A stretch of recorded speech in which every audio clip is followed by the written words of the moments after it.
Hello दोस्तों, कैसे हैं आप सब। तो आज मैं जिस सीजन की फर्स्ट एपिसोड की एक्सप्लेनेशन करने जा रही हूँ वो है द ट्रायल। इसकी IMDb रेटिंग है 7.2। ये कहानी है एक हाउसवाइफ की जिसने लॉ स्कूल से ग्रेजुएट किया, नयोनिका सेनगुप्ता, जिसने 10 साल पहले अपने परिवार की खातिर अपनी करियर को छोड़ दिया था। पर उसे पता नहीं था कि किस्मत उसे फिर एक बार उसी मोड़ पर लेके छोड़ेगी। 10 साल बाद भ्रष्टाचार और सेक्स स्कैंडल में अपने पति के जेल जाने के बाद नयोनिका को अपने परिवार की पूरी जिम्मेदारी लेने के लिए मजबूर होना पड़ता है और अपने पति के स्कैंडल के कारण लोगों की ह्यूमिलिएशन भी सहन करना पड़ता है। तो चलिए द ट्रायल की फर्स्ट एपिसोड की एक्सप्लेनेशन स्टार्ट करते हैं। तो कहानी शुरू होती है और हम लोग एक न्यूज चैनल में न्यूज देखते हैं जहां ये दिखाया जाता है कि जज राजीव सेनगुप्ता को अरेस्ट कर लिया गया है क्योंकि वो अपनी क्लाइंट से सेक्सुअल फेवर्स लेते हुए पकड़े जाते हैं और इवन वो वीडियोस भी वायरल हो जाती है। इसके बाद हम लोग राजीव का घर देखते हैं जहां उसकी वाइफ नयोनिका सेनगुप्ता उसको थप्पड़ मारती है और फिर पुलिस राजीव को उसके घर से अरेस्ट करके ले जाते हैं। इसके 3 महीने बाद हम लोग देखते हैं कि नयोनिका अपने 2 बच्चों के साथ एक नए घर में शिफ्ट हो जाती है जहां राजीव का फ्रेंड इलियास उसे मिलने आता है और ये समझाता है कि राजीव जल्द ही जेल से बाहर आ जाएगा। नयोनिका इलियास से राजीव को डिफेंड करने से मना करती है और ये भी कहती है कि मुझे पता नहीं तुम अपना पॉलिटिकल पावर का यूज करके उसे बेल दिला ही दोगे। इधर नयोनिका जॉब ढूंढने की बहुत कोशिश करती है मगर उसके हस्बैंड की रेपुटेशन के चलते उसे कोई जॉब नहीं मिलता। इधर उसके बच्चे आके नयोनिका को बताते हैं कि स्कूल की फीस भी देना बाकी है मगर फाइनली बहुत कोशिश करने के बाद उसे एज ए जूनियर लॉयर का जॉब मिलता है एकेसी लॉ फार्म में। AKC law firm Ahuja, Khanna और चौबे चलाता था। एकेसी एसोसिएट्स में विशाल चौबे नयोनिका का पुराना दोस्त होता है और वो उसे इसमें हेल्प भी करता है। नयोनिका अपने जॉब के पहले दिन ही 20 मिनट लेट हो जाती है। इसके बाद एकेसी फार्म की लॉयर मालिनी उसे एक केस हैंडल करने के लिए कहती है और उसे कोर्ट में जाके डेट्स को आगे बढ़ाने के लिए बोलती है और ये भी कहती है कि जज नयोनिका के नाम बोलने से ही डेट्स को आगे बढ़ा देंगे। नयोनिका केस के बारे में पूछने पर मालिनी उसे बताती है कि मोहित नाम की एक क्रिकेटर की सुसाइड करने से उसकी गर्लफ्रेंड जूही को पुलिस ने अरेस्ट कर लिया है और अब वो इस केस को हैंडल कर रही है। इसके बाद वापस कोर्ट में 10 साल के बाद एज ए लॉयर जाने के बाद नयोनिका केस के दौरान थोड़ी घबरा जाती है मगर वो अच्छे से केस को हैंडल कर लेती है। नयोनिका कोर्ट को ये कहती है कि जूही के खिलाफ पुलिस के पास कोई प्रूफ नहीं है और अपोजिशन ने जितने दिन का वक्त मांगा था वो भी अब खत्म हो चुका है। जज नयोनिका की बात मानकर जूही को बेल दे देते हैं। दूसरी तरफ मालिनी को इस बात पे बहुत गुस्सा आता है और वो विशाल को बोलती है कि मैंने उसे बस डेट्स आगे बढ़ाने के लिए कहा था पर उसने उसे बेल दिलवा दिया, फिर मेरी और क्या जरूरत है इस केस में। विशाल उसे समझाता है कि वो जूही का केस हैंडल करेगी, Nayonika is just assisting her. Bail के पेपर्स रेडी होने पर टाइम लगता देख नयोनिका वहाँ पुलिस से पूछती है मगर पुलिस वाला उसे वेट करने के लिए कहते हैं। तभी वहाँ पर साना जो कि मालिनी की कंसल्टेंट रहती है वो आती है और इस मैटर को सॉल्व करती है। नयोनिका जूही से पूछताछ करती है जहाँ वो बताती है कि मोहित उस दिन बहुत शराब पिया हुआ था और उन दोनों की लड़ाई भी हुआ था जिसके बाद जूही दूसरे कमरे में चली गई थी। सुबह वॉचमैन ने आके बताया था कि मोहित छत से कूद के सुसाइड कर लिए हैं।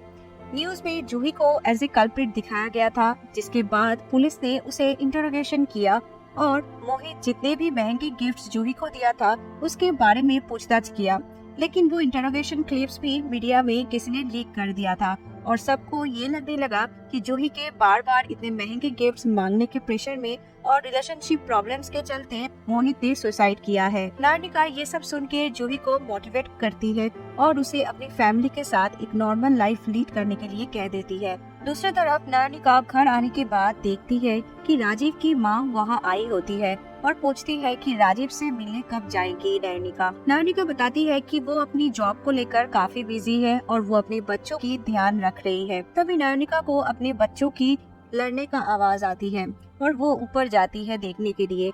उसकी बेटी उसे तब बताती है उसके स्कूल में किस तरह बाकी स्टूडेंट्स उसके पापा के बारे में बुरी बुरी बातें करते हैं, उनके मीम्स बनाते हैं और किस तरह उन लोगों को बुली किया जाता है। नार्निका अपने बच्चों को समझाती है कि वो लोग साथ मिलकर इस वक्त को पार कर लेंगे और चाहे जो कुछ भी हो जाए वो अपनी नॉर्मल लाइफ ही लीड करेंगे। उनके पापा उनसे बहुत ज्यादा प्यार करते हैं। दूसरे दिन नार्निका के ऑफिस में इलियास आता है और उसे बताता है कि मोहित का कोच ताकेश एक क्रिमिनल लॉयर ढूंढ रहा है और शायद वो कुछ छुपाना भी चाहता है। नेक्स्ट डे कोर्ट में पुलिस बताता है मोहित और जूही के पर्सनल प्रॉब्लम्स के चलते ही मोहित ने ये सुसाइड कर लिया था।